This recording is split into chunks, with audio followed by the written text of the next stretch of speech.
Another person has come forward to support Tara Reade's allegations against Joe Biden. Investigative reporter Rich McHugh. He spoke with her former neighbor, Linda LaCaze, the first person on the record to independently corroborate the specifics of Tara's story. So Linda lived next door to Tara in 1995 and 1996. That was just a few years after that alleged assault took place back in 1993. And Linda told Rich, quote, "I don't remember all the details. I remember the skirt. I remember the fingers. I remember she was devastated."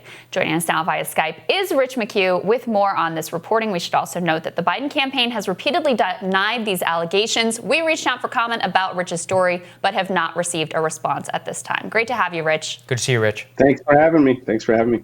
Absolutely. So there were actually two pieces to this new report. The neighbor that we spoke to there in the intro, and also additional former work colleague of Tara's who corroborated some other key details. Just lay out the scope of the reporting here. Sure. So the former neighbor, Linda LaCaze, I spoke to, she lived next to Tara in 1995 and 96, and right across the way. Like catty corner apartments. And she said basically one night they used to sit out on their stoop and kind of talk after they put their kids to bed, and they both had young daughters at the time. And one night they were talking and they were sharing, Linda said they were sharing like violent stories, things that had happened to them in their life. And Tara shared the story about working for then Senator Biden. She had just worked for him and shared the story about the assault, basically. And she said, Linda says what she remembers her telling her is that they were in kind of a bowel of a Senate corridor somewhere, and Senator Biden pushed her up against the wall and put his hand up her skirt and penetrated her, and against her will.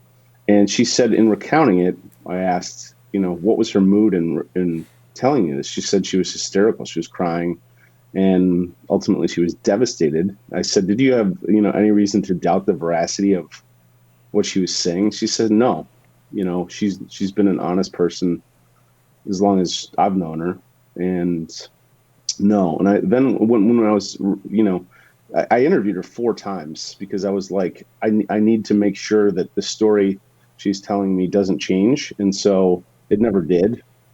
But in that, I said, is there any axe to grind here? Is there something you're, politically going after? And she said, no, in fact, I'm a lifelong Democrat, and I will be, regardless, I will be voting for Joe Biden. But this needs to be said because it did happen. She did tell me this. And so when I heard that, I was like, that, she's entirely credible. I couldn't find anything in her past that refutes that. And this other allegation, or this other voice coming forward, is a woman named Lorraine Sanchez, who mentored basically Tara in 1995 and 94 through 96 after working in Senator Biden's office. And she basically says that when Tara arrived there, she recounted the story of sexual harassment, not assault. She didn't say the assault, and she didn't say Biden, but she said Tara was definitely terrified and traumatized by what had happened to her working in D.C. by her former boss. And she assured her that wouldn't happen in their office in the state legislature. Wow. So, Rich, you take your new reporting with the totality of the new revelations about Tara's mother calling in to Larry King, and again, based upon your experience investigating some of the claims against Harvey Weinstein, how do you weigh this kind of totality of evidence in supporting this claim, putting that forward in relation to some of the other things that we've litigated in the public in the past? Well, one of the things I struggle with is we're never gonna. There's only 2 people that know exactly what happened here, and we're never really probably gonna figure that out. But we have to rely on what other people can corroborate. And so, as I've gone down this reporting hole, there seems to be more corroboration that says she was telling people about this in 1993, and then again in 1995 and 1994. And that lends credibility to this claim. It's entirely possible, I should point out, that she made it up then, and just has stayed consistent with that. But these people that have come forward vouching for her say, she doesn't strike them as a liar, and her story has remained consistent. Yeah, it certainly undercuts, one of the allegations against Tara is that she's basically politically motivated, that she's sort of, the insinuation is she invented this story because she's a Bernie Sanders supporter, and so she's just trying to go after Joe Biden. So certainly the fact that she talked about it contemporaneously at the time undercuts the idea that she is politically motivated and just invented the story now for political gain, because that's one of the things that we've heard repeatedly is this sort of why now question. I wanted to ask you, though, why did these two individuals seek you out, or how did they come across your radar? How did this reporting develop? They didn't seek me out.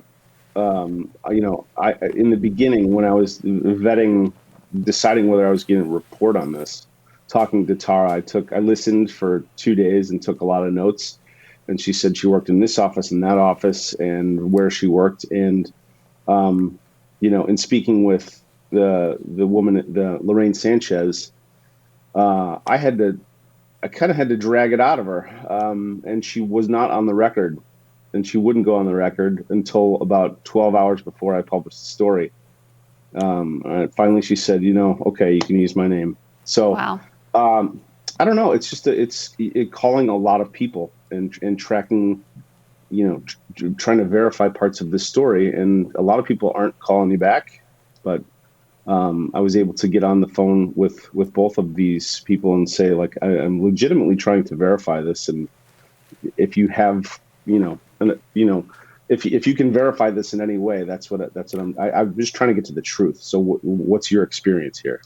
Right. And so, Rich, another thing I want to get with you is we were talked last time about the University of Delaware and one of the and the archives of Joe Biden's Senate records. So now, as I understand it, the University of Delaware continues to refuse to release any of the archives, and it's possible that some veracity of the claim could be found within those archives. Tara's maintained throughout this process that she put forward a written complaint, and whether that document exists or not, if it did, it would be there. What's the development on that front? Well, the only development is that they've officially told me in writing that they're not going to allow us to see any documents in the senatorial papers. They're closed until 2 years after he retires from public life, or whatever that meant, whatever that means. So they're basically saying no, and I think that's that's worth examining, because it's like he could clear this all up right now. Right. In addition to that, I mean, what other leads in this story do you think are worth pursuing, potentially fruitful?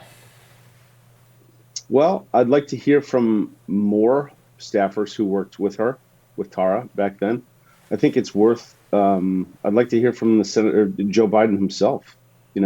What is his? I think it's time we hear from him. And the blanket denials are I don't know. I just don't think they're doing any justice. It's like we went to them for comment and they just referred us to their previous statement. So. But it's talking to as many people as possible and seeing if there's anyone who can say definitively for or against parts of this story. Yeah.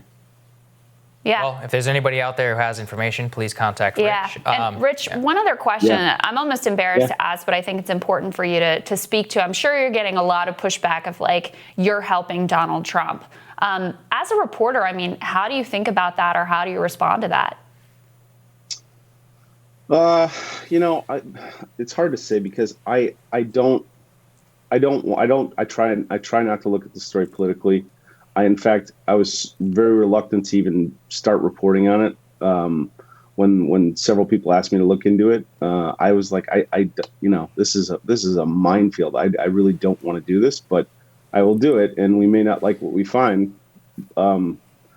So that's it. I mean, when people say, you're trying to do something politically here, it's like I'm not. I strip away the politics and look at it as a story. That's all I can do. That's your job. That's your job. It's pretty simple. Rich, thank you so much. Rich. Grateful for you. Thanks for having me. Of course. Next on Rising, could the green technologies movement actually be bad for the environment? A new film and share some compelling evidence in our conversation with the filmmakers when Rising returns.